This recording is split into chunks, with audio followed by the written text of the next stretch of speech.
Há muito tempo, num vilarejo perto de uma floresta, onde as casas eram pequenas e as famílias eram grandes, vivia um caçador chamado Matenda, com sua mulher e seus 6 filhos.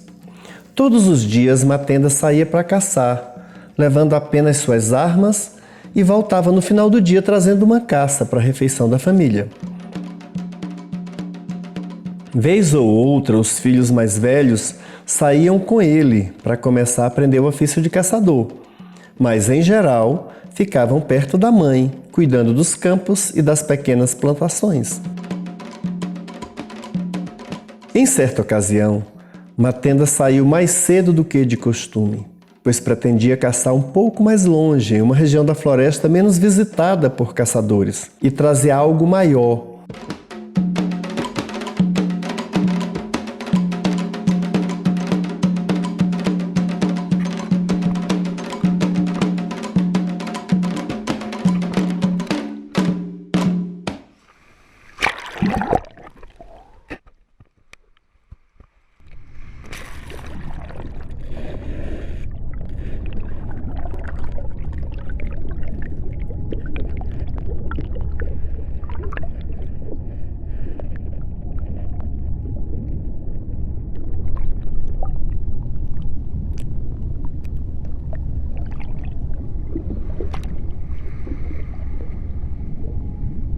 Os territórios do povo Banto, pegando ali o Reino do Congo com uma certa objetividade, foram os primeiros capturados e transportados na condição de coisificação no século XVI. Chegando ali no século XVII, agregou-se outros povos, né? E ali hoje nós chamamos de povos Jeje, daquele território aonde hoje nós conhecemos como Benin. Do século XVIII se consolidou o terceiro povo a estar na condição de escravizado, que era o povo Iorubá. Este volume que extraiu do continente africano mais de 10 milhões de pessoas, né, na condição de escravizados, e para o território do Brasil, em especial, 5 milhões de pessoas vieram para essa região e para esse território.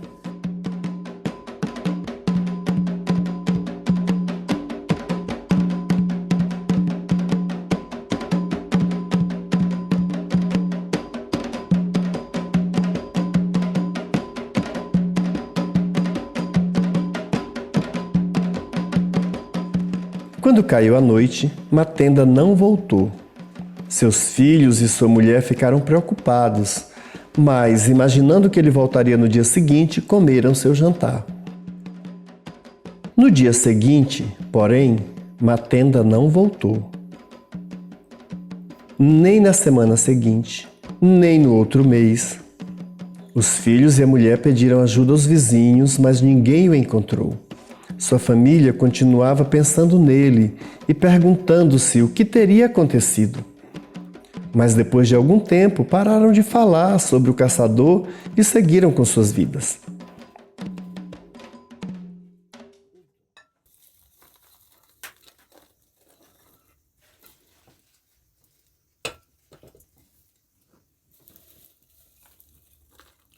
Seja muita clareza para todos, um axé de saúde, de felicidade, de prosperidade para todos. Agora todos os orixás. O meu Odô, minha mãe. Epaú, babá, Epaú. Saúde. Fartura na mesa de todos. Esse é o meu pedido, esse é o meu desejo. Eu peço nesse momento para os meus orixás.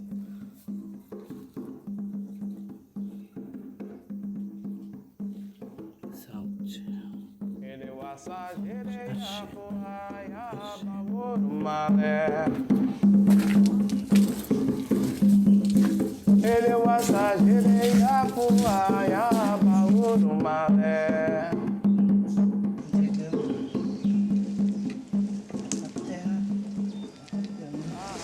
Para o meu pai, o que é dele, entregando a todos os orixás daquilo que eles me ofertaram.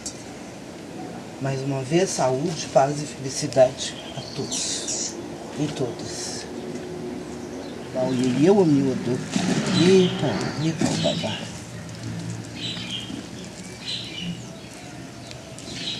Gratidão por todas as bênçãos alcançadas.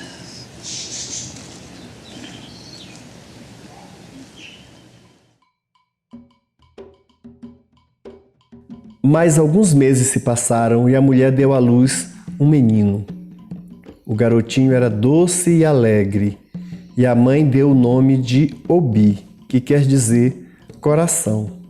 Obi cresceu, aprendeu a engatinhar, depois a andar, e quando aprendeu a falar, suas primeiras palavras foram: "Onde está o meu pai?"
Eu acho que o alimento tradicional, a ciência muito pouco incorporou.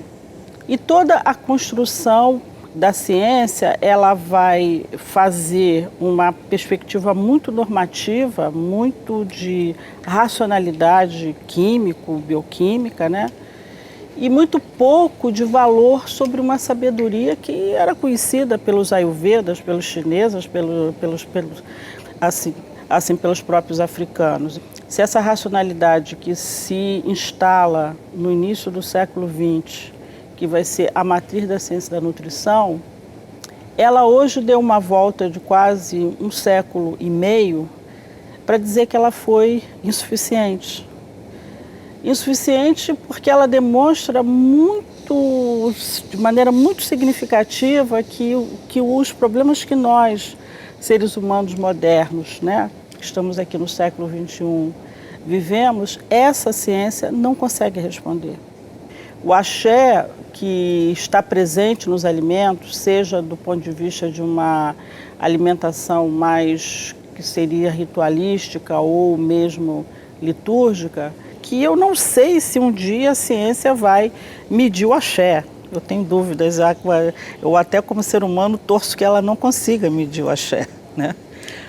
Mas importa que esse axé exista nessa ecologia de saberes, né? E o que eu acho mais interessante é de que isso já tem eco dentro do meio científico, né? Eu sou um fruto disso, né? Eu acredito, me sinto à vontade aqui em considerar mais o axé do que efetivamente um macro ou micronutriente.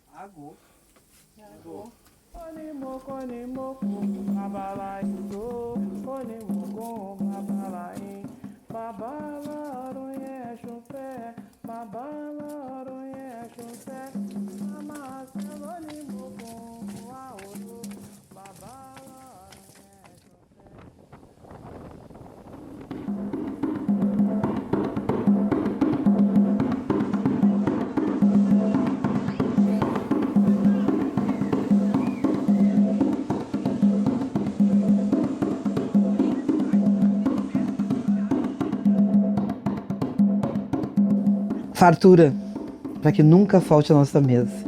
O passeio do batuque é a confirmação, né? A confirmação dos orixás.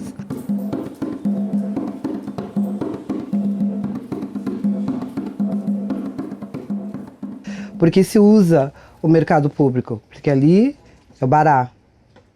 É o primeiro lugar onde se vai, pedindo licença, né, ao Pai Bará e pedindo o agô para ele, a bênção dele, né? Porque ali existe os alimentos, né? Os insumos, tudo que se usa numa obrigação existe ali.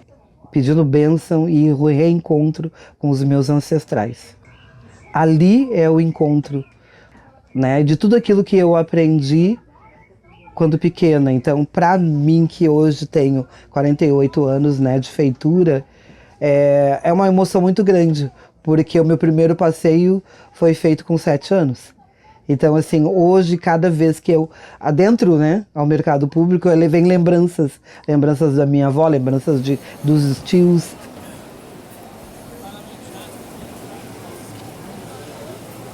Bará, Exu, Leba, ele é a divindade justamente que é responsável pelo movimento, pelo comércio, pela comunicação. E o mercado é justamente isso, né? Essa conexão de pessoas se comunicando, comercializando e interagindo entre si. Aqui dentro desse mercado é que nós iniciamos todos os nossos atos tradicionais, nós compramos nossos produtos tradicionais. E também conta a história, através da oralidade, que no século XIX, durante uma das suas reformas, um príncipe negro que tinha uma grande influência política naquele período, foi consultado para que pudesse fazer algo referente à liturgia de matriz africana dentro do mercado. E essa pessoa foi Príncipe Custódio Joaquim de Almeida, um homem negro oriundo do Benin, que vem para o Rio Grande do Sul, lá no século XIX, e assenta então o que nós conhecemos como Bará do Mercado. É uma grande encruzilhada, 4 portas que se conectam ao centro, fazendo com que este elemento, que para nós é tão importante, que é o cruzamento dos caminhos, esteja presente no mercado de Porto Alegre. Os irmãos mais velhos, que já não falavam sobre o pai, havia muito tempo, decididos a encontrar Matenda de qualquer maneira, resolveram ir até a floresta. Saíram então 6 rapazes, com algumas provisões para a jornada, e andaram por 6 dias, sem nada encontrar. No 7º dia, o primeiro filho achou a arma enferrujada de Matenda, ao lado de um crânio na beira de um lago. Não havia dúvida, Matenda morrera na caçada. Assim, o segundo filho mergulhou no lago e conseguiu coletar todos os ossos de Matenda. Colocou os ossos na margem, juntou-os e os pôs em ordem, de forma que o esqueleto do pai ficou perfeito. O terceiro filho se aproximou, apanhou o barro da beira do lago e com ele modelou o corpo do caçador sobre seus ossos. O quarto filho recitou palavras mágicas e transformou aquele corpo de barro num corpo de pele e músculos. O quinto filho colocou um grande chifre mágico nas narinas do pai e assoprou dentro dele. E os filhos puderam ver o seu peito subindo e descendo, como se Matenda estivesse respirando calmamente. O sexto filho pingou um óleo especial nos ouvidos, nas narinas e na boca, e com o mesmo óleo massageou o topo da cabeça e as solas dos pés do pai.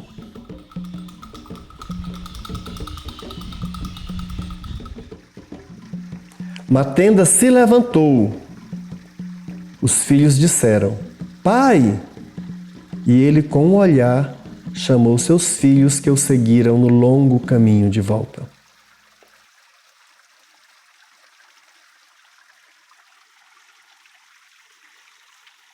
Os povos tradicionais, eles têm essa concepção dos círculos e dos ciclos em relação ao conjunto da vida.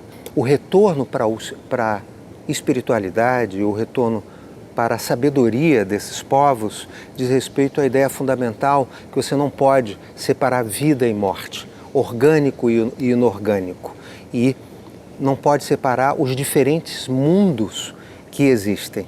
Então é a articulação desses diferentes mundos que produzem essa possibilidade, que é mais do que espiritual. É poética, é o reencontro da beleza e assumir a nossa ignorância diante de um mistério que é muito maior do que todos nós.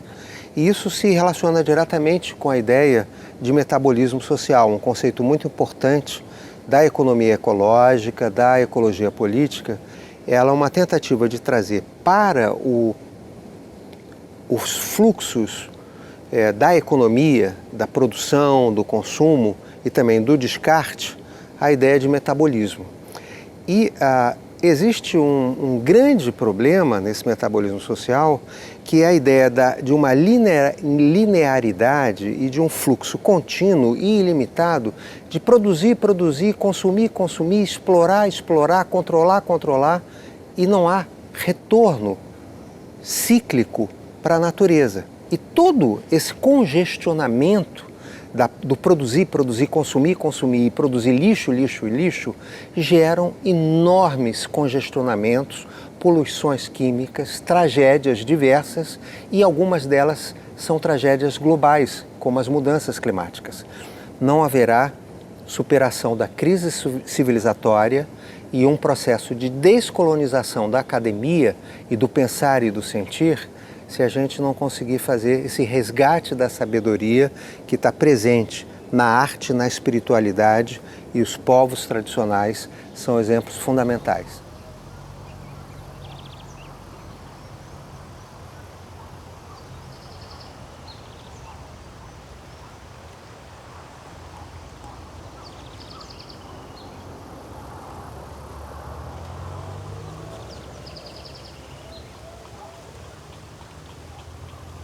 A terra é quem nos sustenta, né? E é da terra que vem esse alimento. Então nós preservamos a natureza, porque preservando a natureza, preserva a vida. O alimento enquanto sagrado, ele passa a ser sagrado para a gente no primeiro momento que nós vamos colher. Os alimentos tradicionais, eles deveriam estar à disposição para a produção, para o beneficiamento, para o preparo e o consumo. Uma comercialidade que necessita de coletivo e um retorno à natureza. Portanto, um pensamento que não é linear, mas circular. Um pensamento que começa na produção e termina na produção. É o símbolo de toda a transformação que um alimento passa para que o nosso corpo, esse ser sagrado, esse corpo sagrado, possa também ser alimentado. Esse movimento ele é muito uma expressão também, né? Uma das frentes de luta a gente pode considerar contra o agronegócio também, né? E aí eu acho que tem um diálogo também que se estabelece com a agroecologia no sentido de afirmar que outras agriculturas, que outras culturas alimentares, elas são possíveis. E são possíveis no sentido de um reencantamento do que é o alimento, um reencantamento do que é a produção agrícola, no sentido de resgatar toda uma história que conseguiu garantir a alimentação da humanidade por milênios e milênios. As práticas e saberes de povos e comunidades tradicionais que, na verdade, são o grande referencial para a construção dessa agroecologia, na verdade, que se constrói nesse movimento social emergente que põe também em diálogo esses saberes para a construção de outras possibilidades para a produção de alimentos para as culturas alimentares.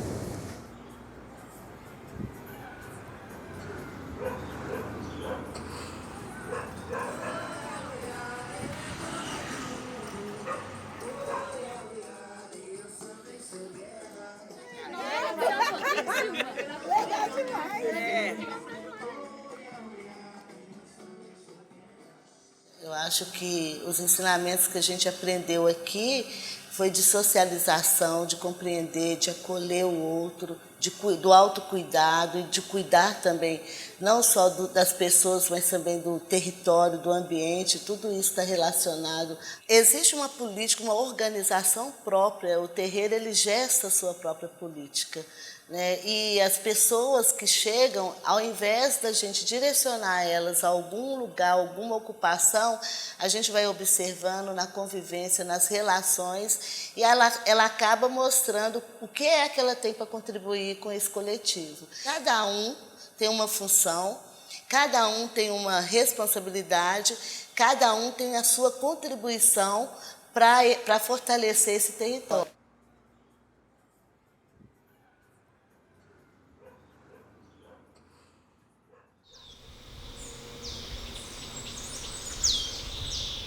A gente pode sintetizar essas 3 dimensões da desterritorialização dos povos tradicionais de matriz africana em 3 processos que estão intimamente ligados com as várias fases do capitalismo.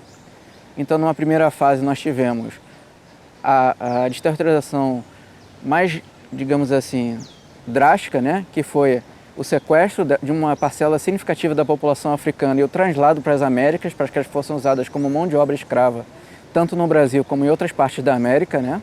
E esse processo, ele muitas vezes é objeto de negação da violência que foi tudo isso, né, para aqueles povos. O segundo processo tem a ver com uma temporalidade um pouco mais recente, onde o Brasil começa a se industrializar e começa a avançar sobre os territórios que esses povos conseguiram constituir nas franjas da economia brasileira, né, nos territórios negros rurais, nos territórios das periferias urbanas. Então, cada vez mais, o desenvolvimento do capitalismo no Brasil força que essas pessoas sejam expulsas desses territórios, né? Isso afeta a forma como elas vivem, como elas se relacionam com o alimento, com a produção e com todas as dinâmicas ritualísticas do seu modo de vida, né?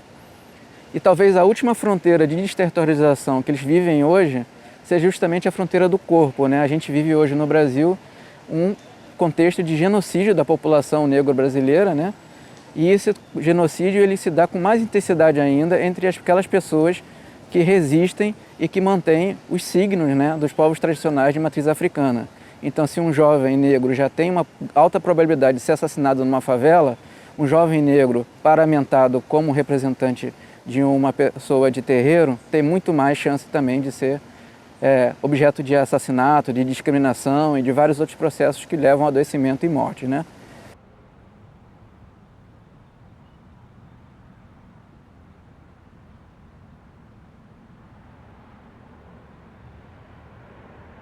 Que eles entendem que a urbanização para a gente é desconstrução, né, da nossa identidade, porque nós nos tornamos identitários a partir do nosso território.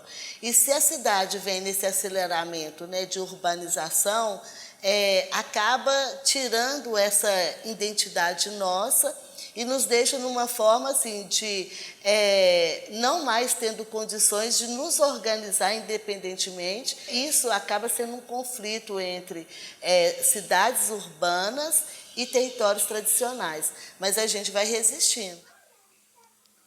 A gente tinha o córrego, que era a nossa base de sustento.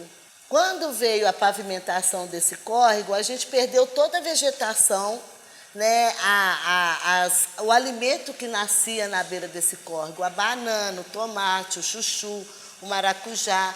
Isso tudo hoje é comprado. Então, esse capitalismo, eu acho que ele é o maior, o consumismo, o capitalismo ainda é o nosso maior desafio, que provoca esse conflito, né, de manter as nossas tradições da forma como nós herdamos ela. Este conflito está colocado em cada vez que o Estado se coloca e se posiciona de manter todo um povo sem terra, sem reparar, sem reterritorializar, sem ressignificar a nossa tradição como uma tradição que é mantenedora do ambiente, que é mantenedora dos mais velhos, mantenedora dos mais jovens, mantenedora da própria vida.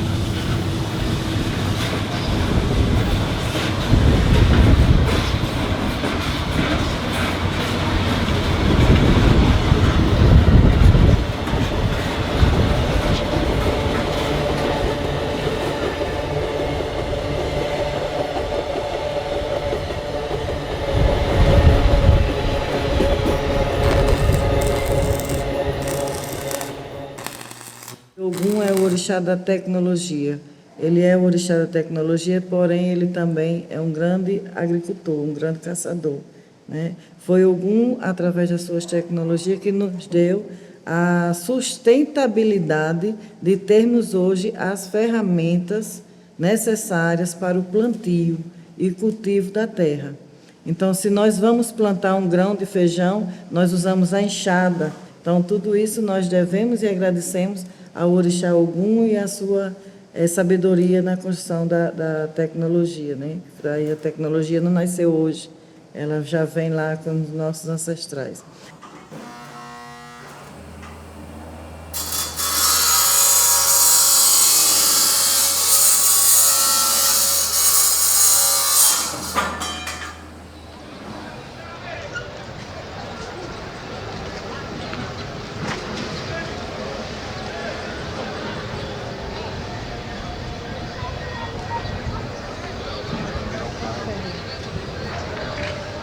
O sistema de trocas é o fundamento da vida social humana, do qual o mercado é um sistema particular de trocas.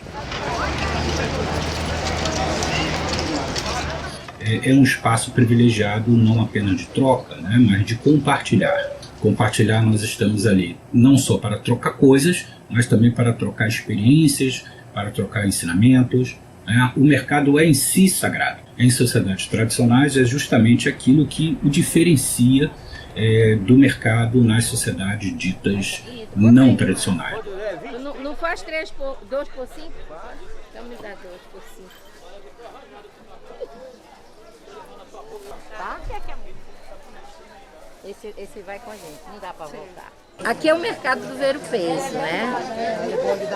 É aqui que nós, enquanto povo tradicional de matriz africana, todo o povo de Belém, eu acredito, de gente do Pará, aqui a gente faz as nossas compras, os nossos insumos. Olha aqui, tudo que a gente precisa a gente encontra aqui. Como é que tá a catinga de mulato? R$2 para a senhora. Muito obrigado e bom dia para você. Para você também, tá? Quanto tá ela, Roberto? Quanto tá? A gente tem o Roberto, tem o menino outro lá. Isso é uma história deles que eu acho interessante. É uma amizade assim, ele já conhece todos esses pais e essas mães, eu acho interessante, né? Porque todos nós acabamos vindo para cá. Tem a Bahia, então os ribeirinhos atravessam, trazem os bichos, chegam até eles e aí a gente vem aqui, né? É um lugar que a gente sabe que encontra. Fora daqui, só se a gente adentrar o interior do estado.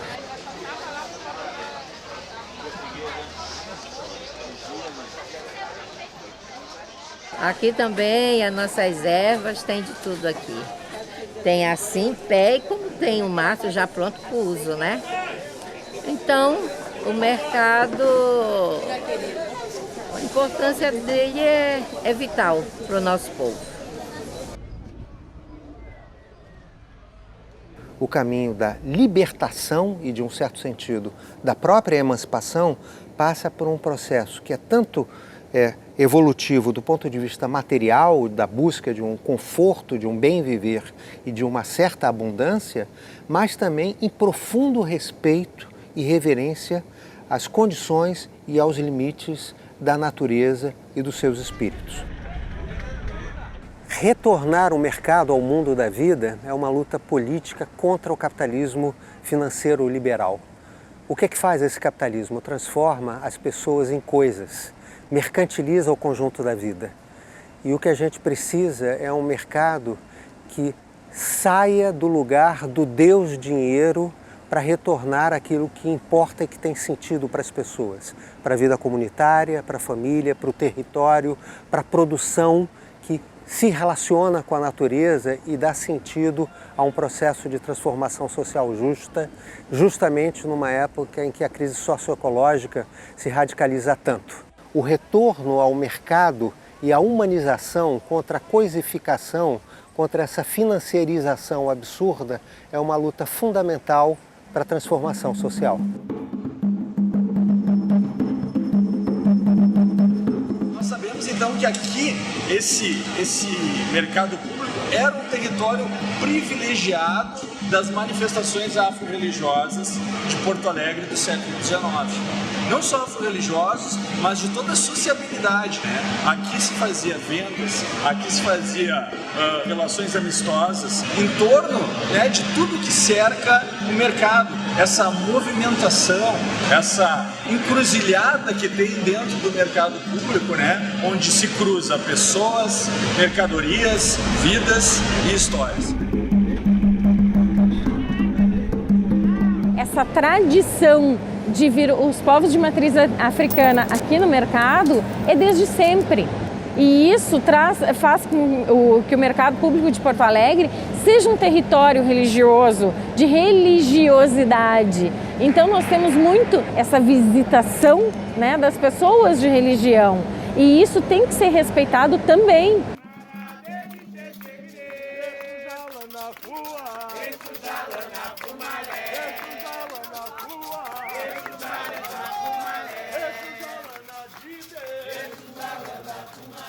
Os povos tradicionais de matriz africana também tem aqui no mercado público de Porto Alegre como um marco de luta, um mercado que quase foi privatizado.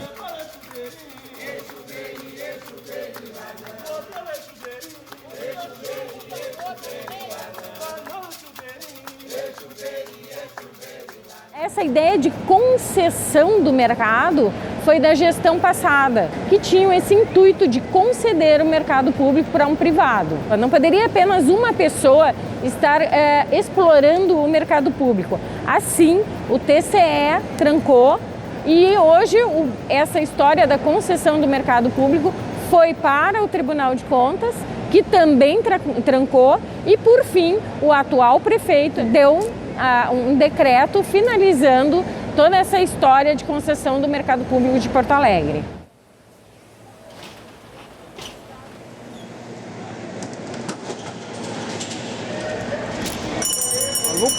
Alúpula na adaga de alúpula, meu Pai, que seja de paz, de prosperidade, de força, de tranquilidade para todos.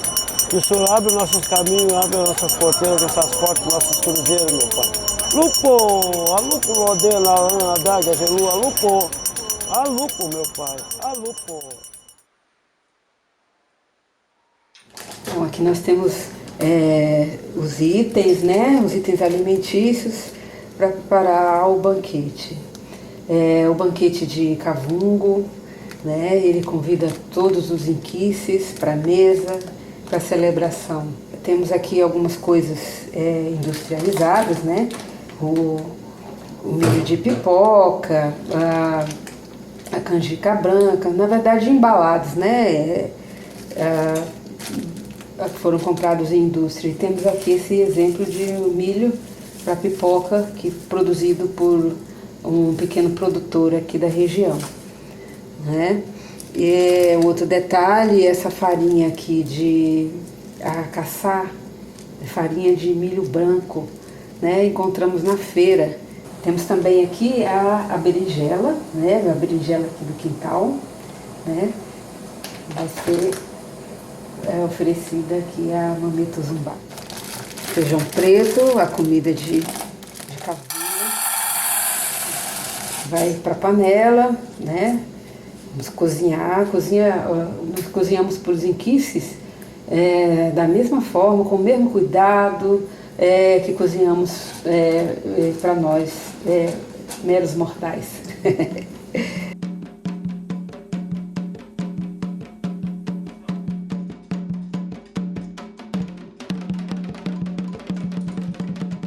As feiras, como também os mercados populares, né?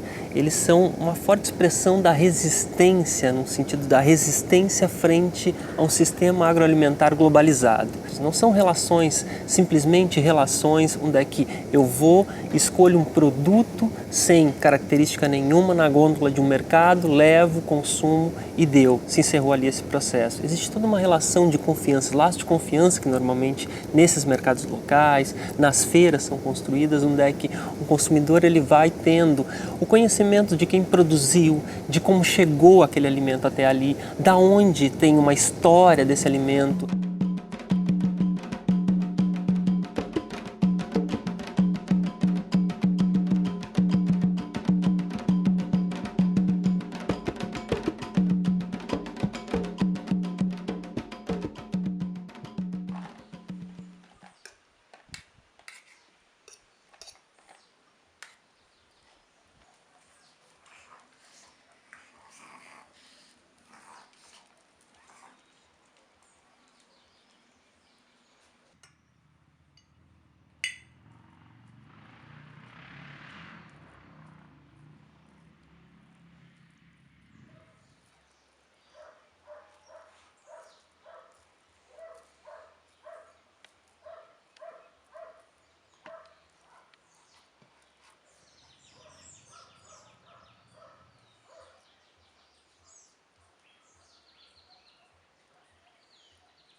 O que eu tô fazendo é o acarajé, a massa de acarajé, que nada mais é que grão, feijão fradinho. Que a gente vai batendo, vai fermentando ele aqui, depois frita no dendê e nos alimenta, nos cura, nos revitaliza. Hoje a gente está fazendo o tabuleiro para cavungo, que é um rito importante para a gente, né? Onde a gente oferece todas as comidas de todos os inquices. A gente devolve, né, o que a gente pega da terra. E uma forma também de processo de cura, porque a gente acredita que comendo esses alimentos que são consagrados, né? Tem todo um rito para ser feito, a gente também tá se curando, né?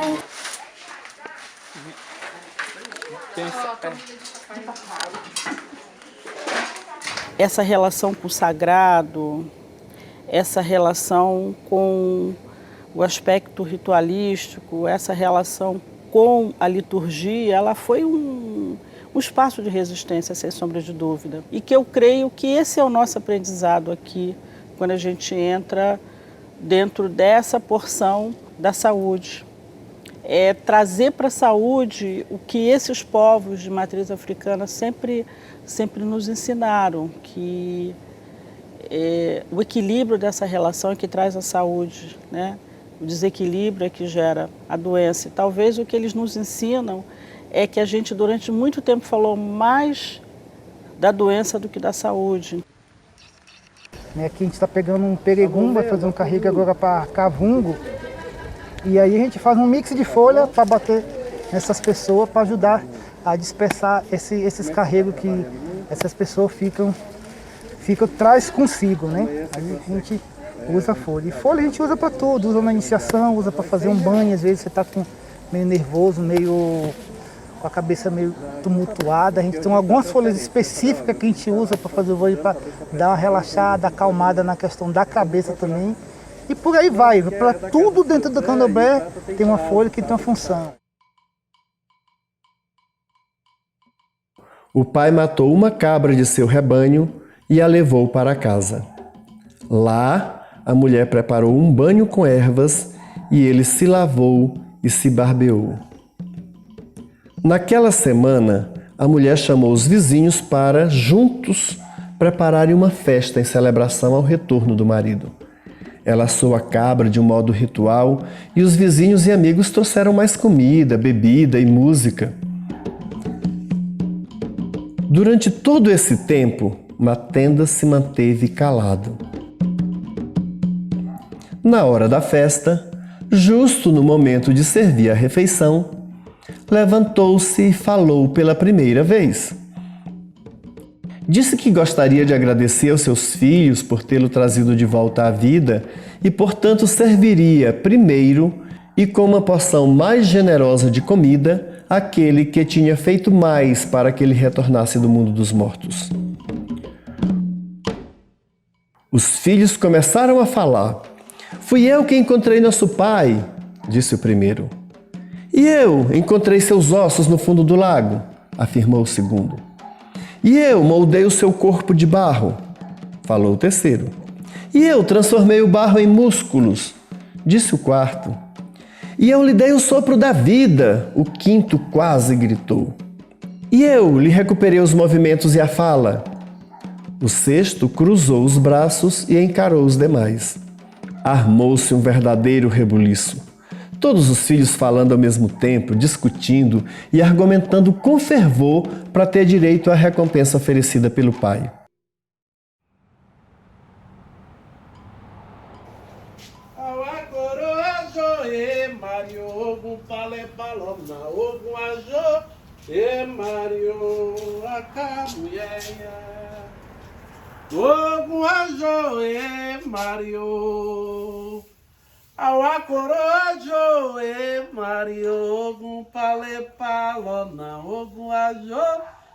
Aqui nós temos uma espécie de galeria de fotos de algumas pessoas que contribuíram de certa maneira com a existência dessa casa, de uma forma ou de outra, né? Ou você vive com candomblé no terreiro, ou não vive, porque é uma tradição religiosa comunitária. Não é uma tradição que você... eu fiz meu santo, vou-me embora, meu santo está na minha cabeça.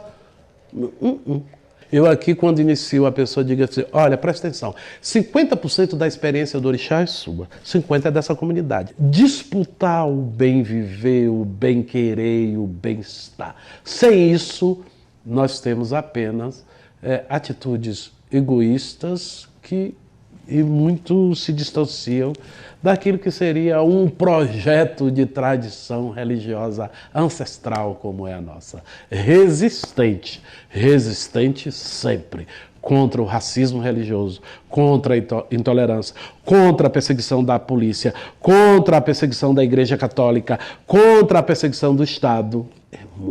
É uma história de muita perseguição. A casa de Logoedé já sofreu violência. No fundo do terreiro tem um morro, e esse morro passou a ser santo.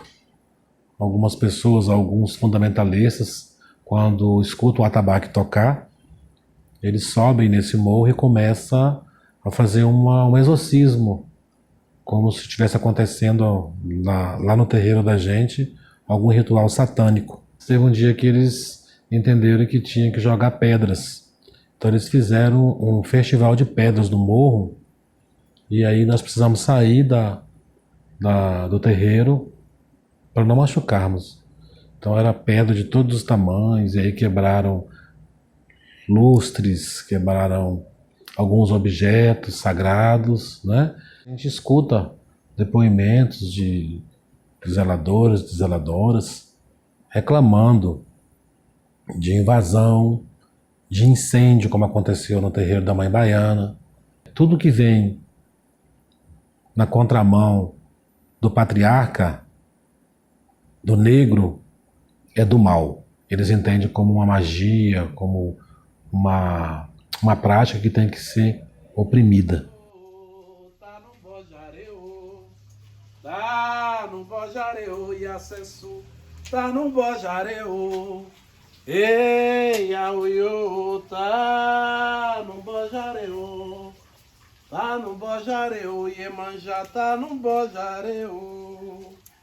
Ei, auiô, tá no bojareô. Às vezes só uma respirada e um olhar para uma árvore grande você se cura. Tem um processo de cura ali. Porque o adoecimento mental, ele também advém disso, né? Cada vez mais a gente se distancia desse mundo natural, que é um mundo sagrado também, né? E a gente se restringe a esse mundo urbano que às vezes é muito perverso e ameaçador. A gente só vai conseguir resistir se de fato a nossa crença for verdadeira e que se traduza em algumas atitudes, dentre elas aquelas que envolvem a questão da resiliência. Toda vez que a gente canta Ogum Ajoe Mario, e Ogum vem construir Ajoe e nos vestir de Mario para nos proteger de toda a maldade do mundo aí, espiritual e material. Porque embora ele seja senhor da guerra, sem ele a paz não existe.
Maçangue Arepembe, maçangue Arepembe, maçangue Arepembe, maçangue Arepembe, maçangue Arepembe, maçangue Arepembe, maçangue Arepembe, maçangue Arepembe.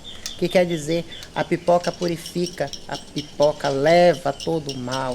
Aonde ela toca se purifica, se renova, se rejuvenesce.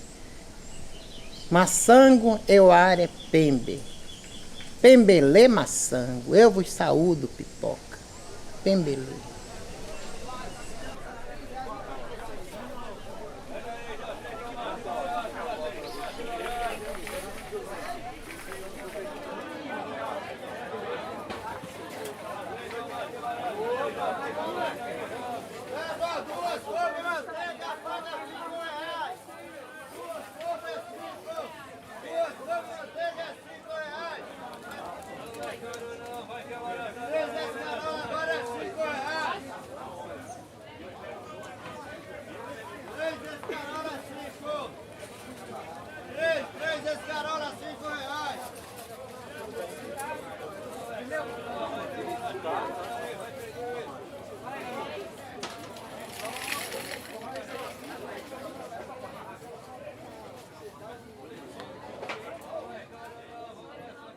Pour la santé, en matière de santé, nous avons une alimentation très complète dans la tradition. Nous avons le maïs qui a plusieurs qualités qui fonctionnent dans les 3 dimensions, c'est-à-dire ça nourrit le physique de tout ce que ça comporte comme élément. Et également, ça permet à l'être humain de garder connexion avec le monde divin. C'est pour cela que le maïs est une base vraiment solide parce que ça donne de l'énergie au corps. Et également, ça permet une ouverture sur le monde divin, donc une ouverture qui nous permet de rester connectés aux énergies de l'invisible.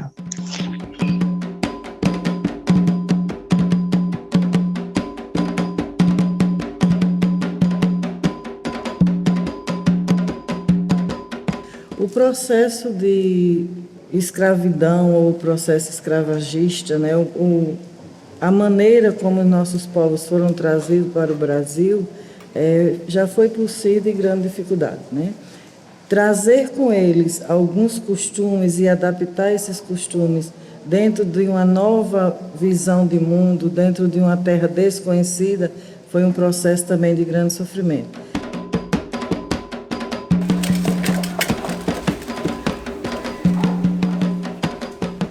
A cozinha, ela é o coração do Ilê, o coração da casa, o coração da comunidade. É na cozinha onde tudo começa. Então, é lá que o alimento começa a ser sacralizado para nós, para o nosso corpo, mas também para o nosso orixá, Inquice e o Vodou.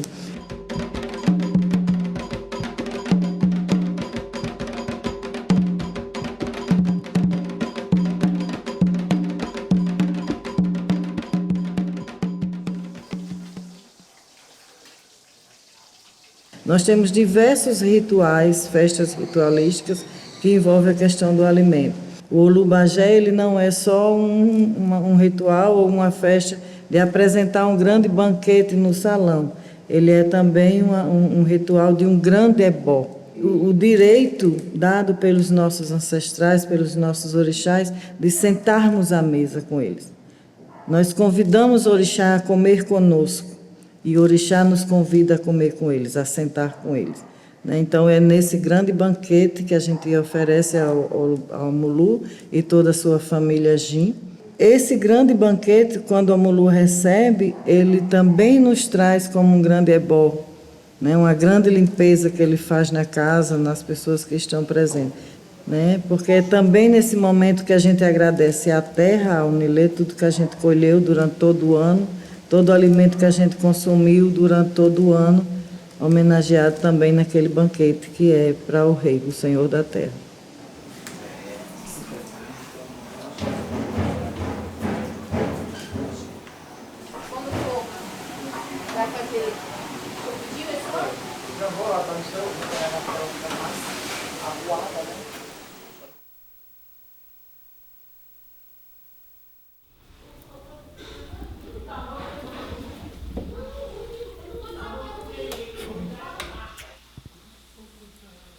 No corpo preparado com alimentos saudáveis, tradicionais e divididos com orixá, inquice, vodum, e está pronto no momento de sua morte para o que chamamos de axexê, sirum e outros nomes de outros povos.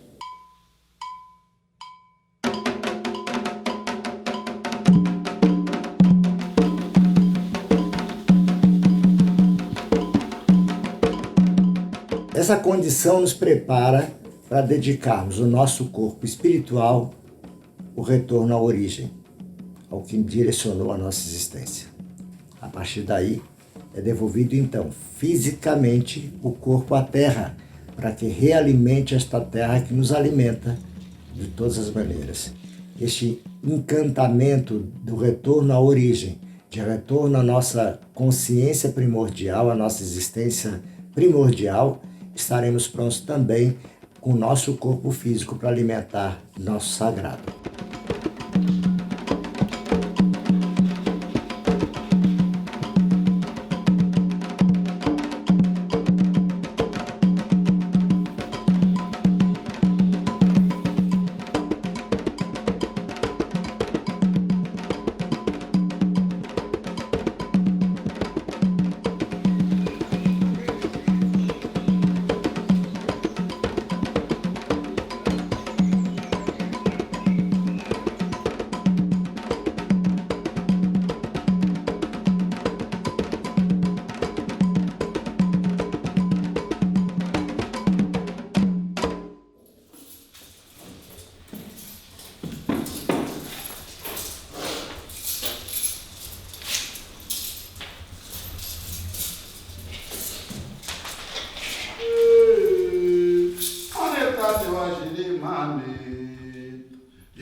Matenda, então, chamou a atenção de todos e pediu que se calassem.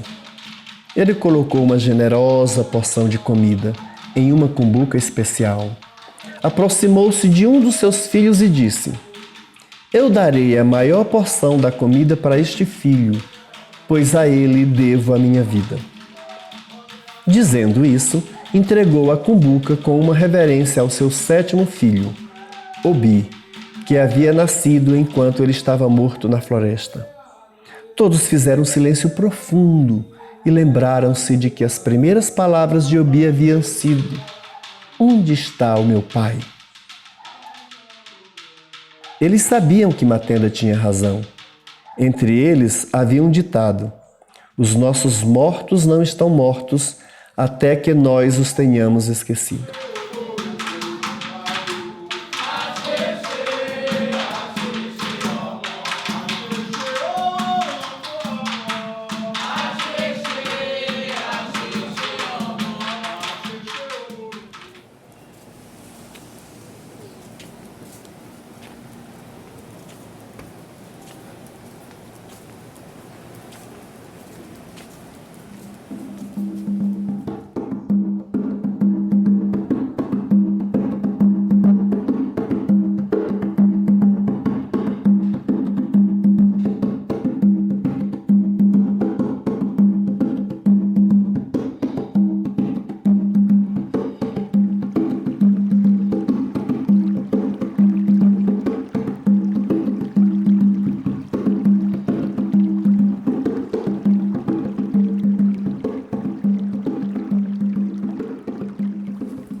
sou, onimokum, babalaim, onimokum, onimokum, babalaim, sou, onimokum, babalaim, onimokum, onimokum, babalaim, sou, onimokum, babalaim, babalaronhe chupé, babalaronhe chupé, amacelonimokum, aoro, babalaronhe chupé, amacelonimokum, aoro, babalaronhe chupé, babalaronhe chupé, amacelonimokum, aoro, babalaronhe chupé, amacelonimokum, aoro. O Senhor é Pai, Pai de todos, sabe? É o meu Pai.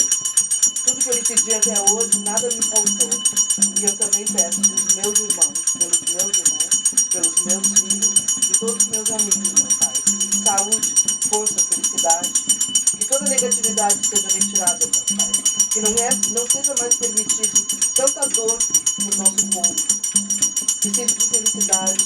Que essa virada, meu Pai, que vai ser agora, né?